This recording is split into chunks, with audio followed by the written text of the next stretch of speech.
Hi, I'm Gene McClory. I'm with the Caregiver Assistance Network of Catholic Charities of Southwest Ohio. We're delighted that you are joining us today because we have a very practical demonstration of the use of assistive devices. And for many of you, you're already into it and you could use some tips on how to use these better. And for others down the line, these may be a part of your life or the life of the person you're caring for. We're particularly pleased that we have with us two caregiver educators from the Council on Aging of Southwestern Ohio. And those caregiver educators are both registered nurses with lots of experience in dealing with caregivers and those they're caring for. They are Nina Witchard and Margie Burlage. Thank you very much for taking the time to demonstrate these assistive devices for us today. And now, without further ado, we'll go ahead with the demonstration. Okay. Well, I'm going to show you several different assistive devices that you can use. I'm going to start with the cane. And a cane is an assistive device that is used when someone has maybe some balance issues or some weakness on one side. So they use it for stability. Now with the cane, you want to have it about hip height. That's the proper height to use. And most all the canes are adjustable, so they can be adjusted, very easily adjusted on the side. So you're going to hold the cane like this in your hand, hip high, about 6 to 8 inches away from your body. And what you want to do is move your weak leg, or the leg that maybe is a little not quite as strong. You're going to move that leg first. So you're always going to put the cane on your strong side. So we're going to say my left leg is a little weak here today. So what we want to do is move the cane and the left leg at the same time, because we're going to use our cane for support. So we walk. We always use the cane, and the leg that's weak is moving at the same time. Okay, so that seems pretty simple. I just wanted to show you another cane that can be used. It is a quad cane, and then there's also a cane that has 3 prongs as well. And you do the same thing. You use that cane on your strong side, and you move the cane and your weak side first. You want to move the cane out about 8 to 10 inches in front of you as you walk. You use that for support. So those are the 3 types of canes. I don't have the 3-prong cane, but there's the quad cane and the regular cane. Now, the next apparatus I'm going to show you how to use is the walker. And it probably seems pretty simple to use, but sometimes people do need instruction. You would use the walker when you're able to use both arms. One arm is not necessarily weak.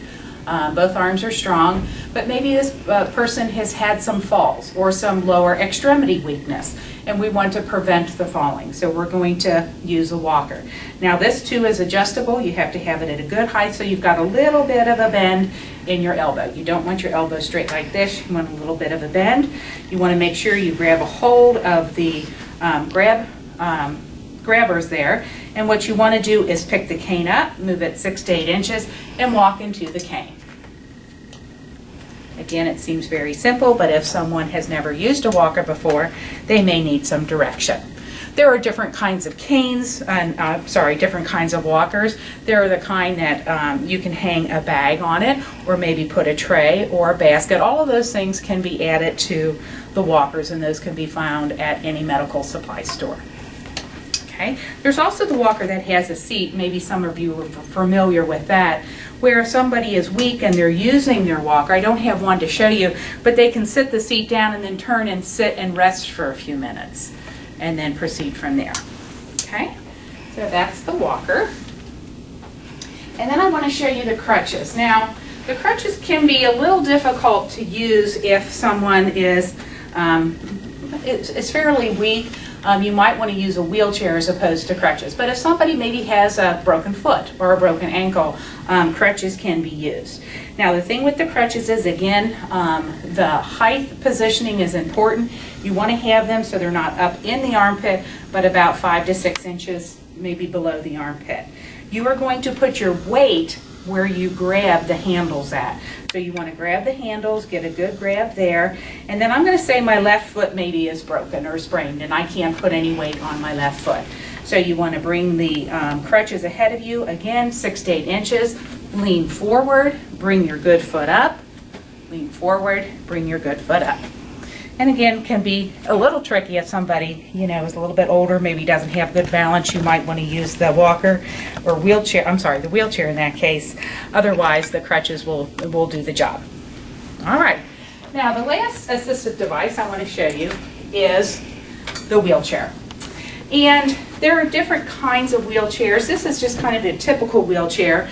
Some of them could be a transport wheelchair, which is much lighter in weight, and that is used for short distances. If you're just going to get someone up out of bed and transfer them into another room, into another chair, or if you're going shopping for a short amount of time, they're lighter weight, they're easier to use, they're easier to transfer in and out of the car. With this wheelchair, the way you close it is simply to pull up on the seat, and it closes like this, and then you can go ahead and put it in the trunk of the car, okay? And to open it, it's very simple. Again, you're just going to give it a push, and it opens up. Now, anytime you're going to be transferring someone into the wheelchair, or they're going to be sitting still for a short amount of time, we always want to put the brakes on. There's a brake on each side. You're going to push the brake handle forward, which locks this wheel, and over here, again, lock both wheels, so that it will stay steady if someone's just sitting in it and you're not going anywhere. One of the things that you might want to do is make sure the wheelchair is always clean and free of any debris. Sometimes people eat in their wheelchair, so cleaning might be part of that. Now, what I want to show you how to do too is to put the leg rest on the chair, and this can be the trickiest part of a wheelchair. On the side of the wheelchair, above the small front legs, you're going to see 2 knobs here, and that's where the leg apparatus is going to go. Let's see. It almost looks like you want to turn it completely sideways. You line it up, and now it's on. When you push it forward, you might hear a click. I don't know if you heard that, and then that makes sure it's in place. It also has a lever here, so you can lower it into position, wherever it needs to be. And then this will move back and forth, so as you're putting someone into the wheelchair, you might want to have them up like that. Or you might even want to release it and have it back all the way out of the way. Once they're in the wheelchair, then you can push it forward, lock it into place, and do one at a time. Have them sit and put their foot and their leg up against the leg rest. I'll go ahead and put this one on as well. And you can hear it click. Okay. And then this is used then to transport somebody, make sure their feet do not get caught up underneath it. I'm going to take the brakes off. And you can go ahead and just proceed to transport the person wherever you need to go. Just remember to always put those brakes on when you stop, when the person's sitting still, so that they don't, the wheelchair doesn't slide out from underneath them.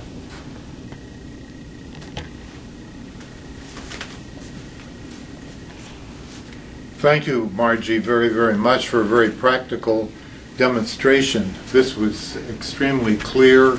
And I want to mention, too, for you who are viewing, if you feel that it would be helpful to you to get back and take another look at some of the details, this segment and other segments of our podcast are archived so that you can go to your computer and you can repeat, you can review this segment and look at all the details at your leisure. As I mentioned in the introduction, this is just one of 4 segments on various aspects of home care, on shampooing, on bed bath, and transferring, as well as what you just saw on assistive devices. And you can click on any one of these, as well as a whole host of other segments, archived segments on family caregiver issues. And you can do this at your leisure, and we hope you'll take advantage of it. We also want to remind you that through the Caregiver Assistance Network, there is a caregiver care line. And by calling 513, because we're in the Cincinnati area, 513-929-4483, you're able to get information on a whole host of resources offered through the Caregiver Assistance Network, support groups, talks, and so on, but also information on various programs offered through the Council on Aging and through the caregiver educators, such as Margie and Dinah, who are with us today. We also want to remind you to take a careful look at your screen, and you'll see on the right-hand side a listing of the various organizations that make these podcasts possible. These are our generous sponsors. All of them are offering services that can be invaluable to family caregivers. Please click on to one or more of these for details on the services that they provide. And we again want to thank these sponsors for making this service, these podcasts, possible. And you can visit the sponsors' websites too by clicking on to their logo on the screen. In closing, we want to remind you, the family caregiver, to take care so that you are there to care for those who are counting on you for their care. Remember, caring matters.